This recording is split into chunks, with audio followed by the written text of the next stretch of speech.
Hello, welcome to our package demo session on statistical methods for microbiome data analysis. I took a peek at the slides and it looks like there's lots of good stuff in there, so I think we're in for a very informative talk here.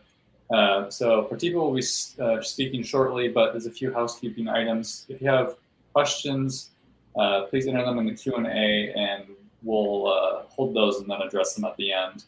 And you can also upvote questions if there's something that someone else asked that you think is pertinent. You can ask a question live by raising your hand. And maybe if it's something that seems like there's clarification, I might try to pull you on stage afterwards, so beware. And we'll have a video of this available shortly after the session is completed. So I'm very pleased to welcome Pratheepa from Stanford Statistics. She got a PhD in math in 2016. And I'm glad that she's joined the statistics community from math. The water's very nice here, I think. She's currently a postdoc with Susan Holmes, and she's going to be presenting on some statistical methods that her lab and others have developed for microbiome data. So with that, I'll turn the mic over to Pratheepa.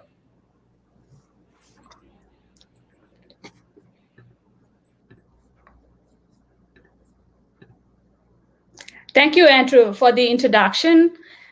And thank you to Bioconductor 2021 organizers for giving us an opportunity to present our package. So I'm going to share my screen.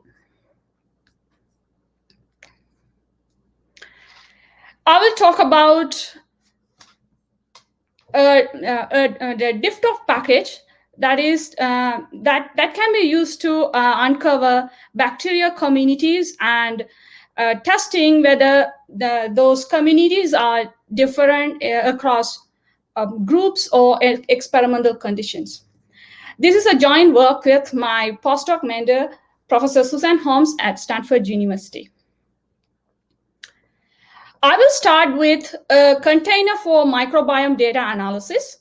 Then I will talk about challenges in using differential abundant analysis tools. Then I will talk about latent dirichlet allocation to uncover bacterial communities. And then I will conclude with differential topic analysis. And some logistic, please follow the link provided in the chat box, and it will take you to GitHub PDF document, that is the slide, and you will need to download so that you can access the links that will take us to the demo for this package. Any questions about accessing the slides? Okay. Great. So we use phyloseq as a container to include molecular microbial data components. The components are count matrix, sample data, taxonomic table, and phylogeny tree. One of the important questions in molecular microbial data analysis is finding taxonomic differences across groups or experimental conditions. When we use two different existing methods, for example, one is permutation test using distance matrices, another one is differential abundance analysis through generalized linear models, we found some challenges. And we know we get high resolution of data at the taxonomic strain level. So that can result in different subjects, but they are presenting slightly different taxa that are functionally similar. And it is called strain switching. And for example, here, a long table is split into 3 columns. On the rows, we see specimens, and there are 86 specimens. And on the columns, we see 4 different taxa. The red box shows taxa 153 present in one set of specimens, and taxa close and distinct strains appear in the other set of specimen. Those taxa are 12, 354, and 345. They are boxed in blue color. Okay. We showed when strain switching present in our data set, it decreased the power to detect a difference using a Bray-Curtis distance and per MANOVA, permutational multivariate analysis of variance, or generalized linear models. And if you click this link, it will take you to show how did we do the power analysis to show this power is decreased when we have strain switch. In this case, individual taxa may not be as important as their combination. That is, it is useful to consider co-occurrence of bacteria that are functionally similar. This idea is similar to how similar words occur in textual analysis. Thanks to Chris for providing this picture. It tells us the connection between textual and microbiome data analysis. We can consider each sample as document and each species as different terms, each community as a topic, and reads as words, environment as corpus. And this connection is nicely described in this paper, Latent Variable Modeling for the Microbiome. If we look at the frequency terms documents matrix, and if we denote the element as K11, that aggregate of the same word 1, it presents in the data set K11 times. Okay. Right. So now we want to learn a probability distribution over taxa that characterizes each community. So here community is considered as a topic. And several bacterial communities can present in one specimen. So a specimen is considered as mixtures of topics.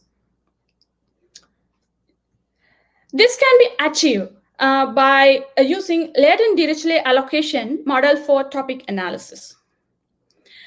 So I refer to the paper probabilistic topic models for the details of latent dirichlet allocation. Here the unknown parameters to be estimated are proportion of topics in each sample and proportion of taxa in each topic. And we denote them as theta and beta.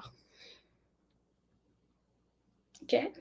Now I will show you how do we fit latent dirichlet allocation in STAN. So I'm going to click this link. It will take us to a workflow.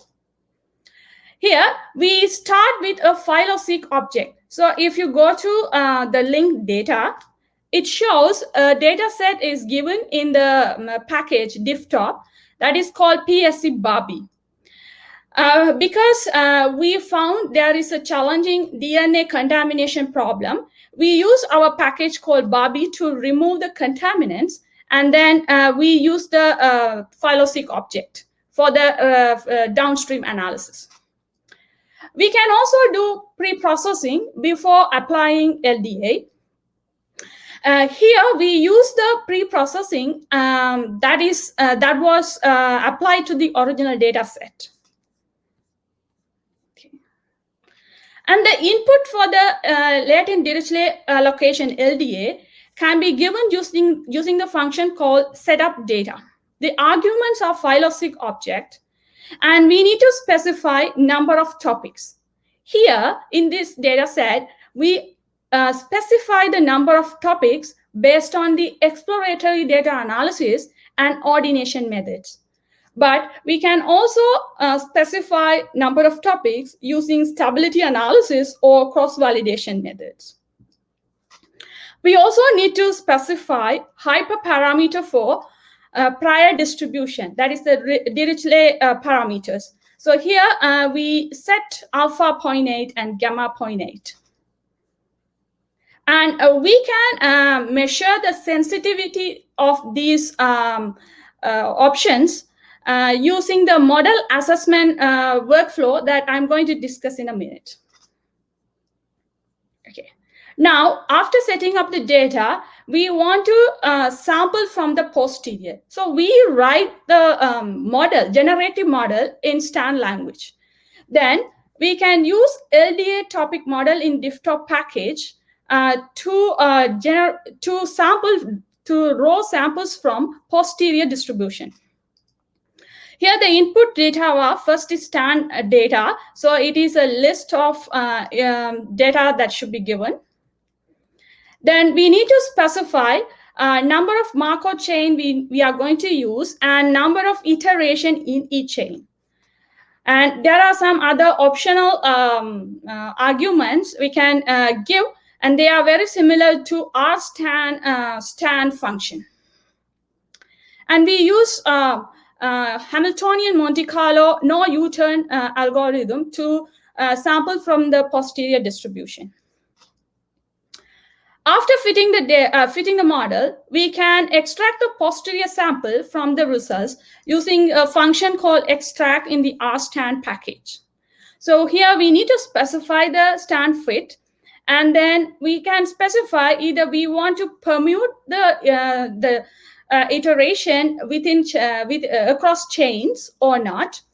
And we can also specify whether we want to include the warm-up samples for the downstream analysis. So we don't want them, so we just discard them.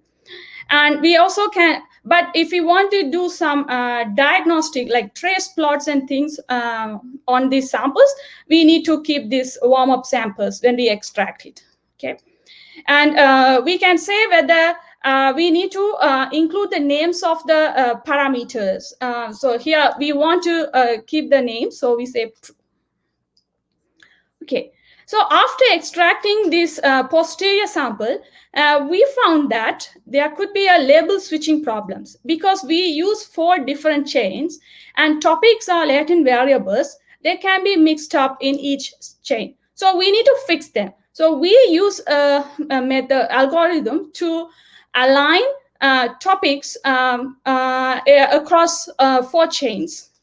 We can use align metrics and theta aligned and beta aligned to align the parameter estimates, posterior samples based on this algorithm. Okay, now we want to visualize the results. So we can use plot topic proportion to visualize median proportion of topic in each sample. The input are phyloseq, and theta align is coming from extracting posterior samples from the previous steps, and k is the number of topics that we know. Here, these titles are just optional. It says the first column of this data frame used for plotting has iteration numbers and the sample IDs, then topics, and then the topic distribution. So topic distribution can be median topic, or it can be more MAP, maximum posterior, or any statistics appropriately selected. Then we want to say the number of iteration we are going to use here because we use in default. When we do this one, we didn't specify warm-up sample, how many warm-up samples included in the iteration. In default, it will take 1/2 of iteration as warm-up sample. So we need to specify how many of them are usable. And we can also specify whether we want to visualize the topic proportion in all samples or for specific samples. We can use a facet option to see the topic distribution in different sets of experimental conditions. For example, this plot shows on the rows different samples, and on the columns we have topics, and the values are median proportion of each topic in each sample. And we faceted based on 2 different experimental conditions.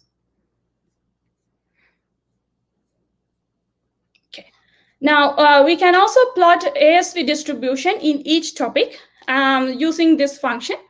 It takes the phyloseq object, number of topics, and usable iteration, and the number of chain. And we have to specify the aligned beta posterior samples.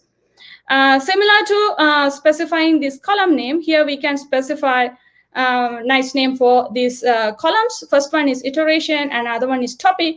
And we want to also map the taxonomic levels. So this tells us what are the index for the RSV in the phyloseq object. And oh, sorry. Okay, that was unfortunately taken to paste option. Okay. We can specify whether we want to find the median, visualize the median proportion of each ASV and colored by class, a different taxonomic level. It can be class or phylum or family or any taxonomic order. So we can specify this one here. And we can also use a threshold for a taxa proportion in each topic to limit the number of topics to be present here. And that will give a nice representation of ASV proportion in each topic. We can also save the plot for publication purposes. Okay, then we want to test whether the model is good. So we can use the goodness of fit. This function, model assessment, consider the observed data and data generated from posterior samples. And here we see blue colors are data generated from 1,000 different posterior samples for each ASV, and the purple color vertical line shows the observed data. So we expect the purple line falls within the support of blue histogram. Okay, so argument for this model assessment are the phyloseq object and the stand fit, number of iteration usable, and we can specify different statistic. It can be maximum, or it can be sometimes mean, or it can be median. Okay. And we can choose a few different taxa to show, because it is hard to visualize all the taxa in the data set. We can also save the plot for publication purposes. We can also check the convergence and the efficiency of Markov chains using two different statistics. One is called effective sample size. This will assess the uncertainty in the posterior estimates. So the larger the effective sample size, we would have like less uncertainty in the estimate, the posterior estimates. Okay, so if we found because we use 2,000 iteration in 4 chains, and we burn in 1,000 iteration. So there are 4,000 iteration in 4 different chains. So we expect that it can be 4,000 or a little bit more than 4,000, because the effective sample size uses a formula that depends on the correlation between the consequent samples. Okay. We can also use R hat that measures the between and within variance variability of posterior estimates in chains. And we expect that R hat is approximately equal to 1 for all the parameters. Okay. Right, and now I'm going back to, again, the slides. So that concludes the first part of the demo. Now, we want to test these topics, whether they have different membership or differently present in different groups or experimental condition. So DiffTop is developed for differential topic analysis. So we use the learned microbial communities, that is, those are topics, in each specimen to test whether those topic membership differ across conditions. Okay, how do we do it? We start with the posterior samples of parameters of the generative model. So if we choose 1,000 iteration can be used in four different chains, there will be 400 different posterior samples. So from these 400 different posterior samples, we can find the median of posterior estimates. Then, using the topic proportion part, we can multiply the proportion by the library size so that we keep the uncertainty in the total of the columns. So we call that is the library size, and we round to an integer. So we assume this gives an abundance of the topic in each specimen. I hope this is familiar to you. So instead of taxa, we have here topic, and the elements are topic abundance in each specimen. Right. So now we can use DSeq to identify differentially abundant topics across groups or environmental conditions. And I will take you to the part 2 of this demo. Okay, we can do this differential abundant analysis using difftop analysis function in difftop package. So the inputs are very similar to DSeq. In addition to the arguments for DSeq, we need to specify the phyloseq object and the posterior samples of theta. We can also specify a specific set of samples we need to consider in testing. Okay, and after fitting this DSeq generalized linear models, we can present the results using the results function in the DSeq package. So I believe this output is familiar to who use the DSeq DSeq for their research. Instead of taxa or gene expression on the rows, we have here topics, and this results also provides the log2 for change between two different experimental conditions. So here we had two different experimental conditions, and they are highlighted in the output as well. And the tests are based on the world test statistic. We are given the p-value as well as adjusted p-value for multiple hypothesis testing. And we can see that this topic 5 and topic 10 are differentially abundant. And we can also say topic 4 are differentially abundant in these two different conditions.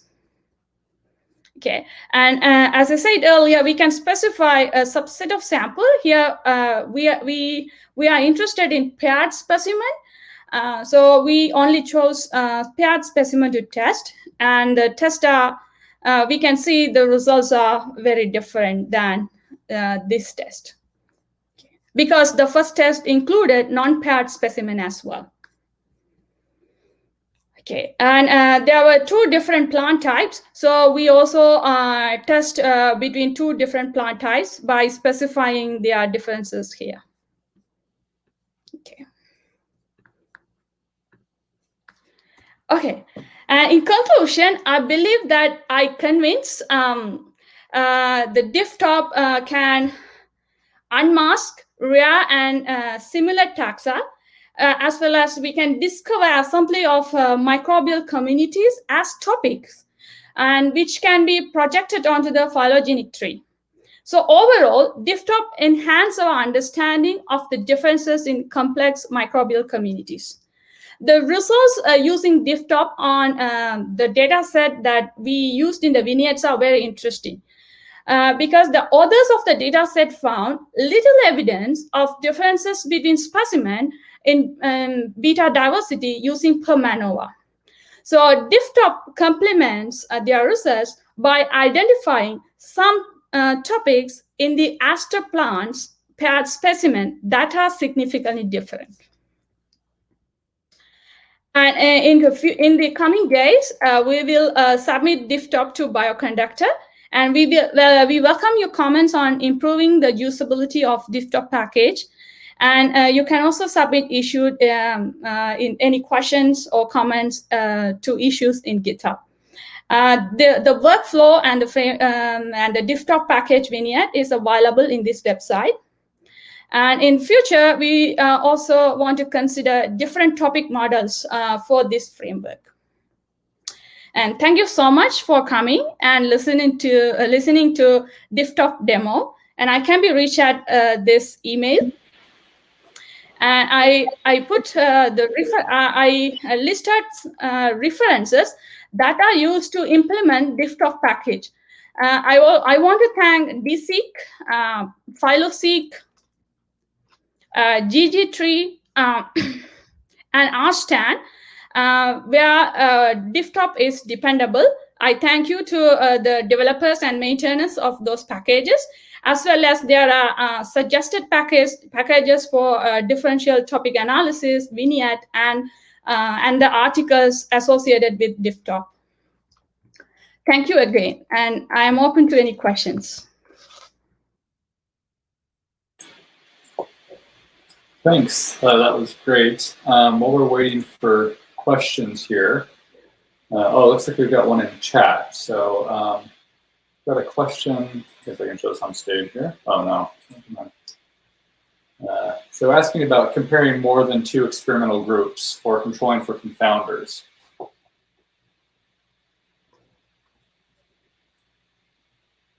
Oh, that's a good question. And thank you for asking about comparing more than 2 experimental condition groups. Okay, and now the DiffTop only allows the functionalities of a DSeek, but we will add all the option through a GLM and LM in our packages as well. In this case, we can accommodate any different experimental designs. And we can also include any confounding factors as covariates. Thank you for the question. And I guess I had a question. So do you have any recommendations for going back? So let's say we find some topics that are differentially utilized between whatever factors that are in our experiment.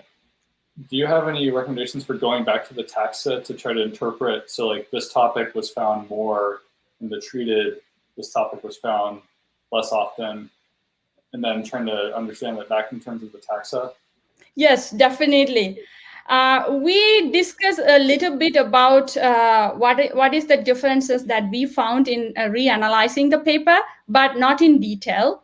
But I would recommend after doing differential abundant analysis, we can choose the specific topics they are differentially abundant and use the plot topic proportion and plot ASV proportion to take the subset of topics of interest and corresponding topics in the ASV circular plot as well.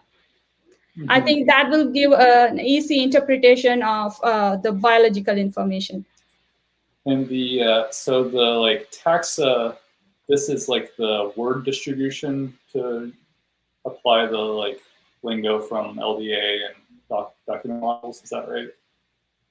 Taxa is referred to the term. Oh, it's the term. I see. Okay. The and is this generally like fairly sparse in the taxa, or is it? I'm wondering like how clean of an interpretation do you tend to get out back in terms of the taxa? Are there kind of a lot of taxa that get dragged into a particular topic? I cannot answer the question without an evidence, that without doing some simulation study that has very sparse data. But my understanding is that when we have a lot of zeros and aggregating aggregating taxa in terms of their functionality would overcome the problem of many zeros. It is expected that a lot of zero taxa would be combined together give more information than testing them separately. Thanks. But we haven't done any simulation study to show that. So it looks like we've got a question in the Q&A here. So wondering about if there are advice on different parameters that were used in the workflow demo. Sure. So here we have to choose. The user has to give the number of topics and the hyperparameters for prior distribution. We can assess the goodness of fit of different choices using the model assessment plot and the diagnostic plots. It could be a lot of like works to like kind of comparison study, and a lot of trial and error methods. Yeah. I hope that in the upcoming days there would be like stability analysis that will give a good path to choose this number of topics. So another question is asking about a good number of replicates to get believable results. And I guess maybe since you've got this Bayesian approach, you're probably somewhat protected against small sample sizes here. At least you'll have this very big. This is a very good question. Yeah, we didn't do a simulation study to test this one, but we can consider this in future. Thank you for this question. Yeah. I believe that we can have the medium size of sample set, like because it is related to document analysis. We can learn for each document what are the topics. Yeah, separately. Even for one document, we can learn. So for one sample, we can learn what are the topics. Yeah, definitely. And then last in the chat, Jose is asking if you could talk about some reasons why these kind of methodologies are not used with metagenomic data, which I guess maybe you could, was the data that you showed, was that metagenomic or was that 16S? Oh, that's a good question. I showed the analysis for 16S because we found this train switching problem in 16S. When we get into high resolution taxonomic level, that's a strain level of data, then it is commonly we can find this train switching problem. Do you suppose that this would work also in shotgun data, or there's some reason? I believe so. Yeah. Only the problem is we have in metagenomic data. If we use genes, there could be like thousands of like genes, the terms. Compared to document analysis, we may need some modification to algorithms or like some methods to speed up this Markov chains. Maybe. Computational problems and maybe theoretical problems as well. Yeah.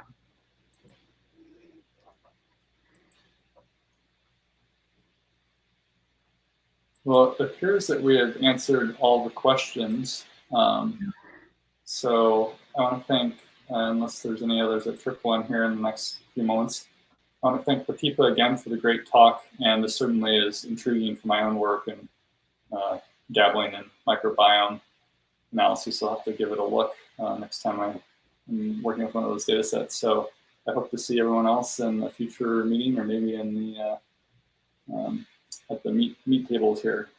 So yeah, thank you so much for sharing this session, and I hope to see you all in person soon too. Yeah, at some point.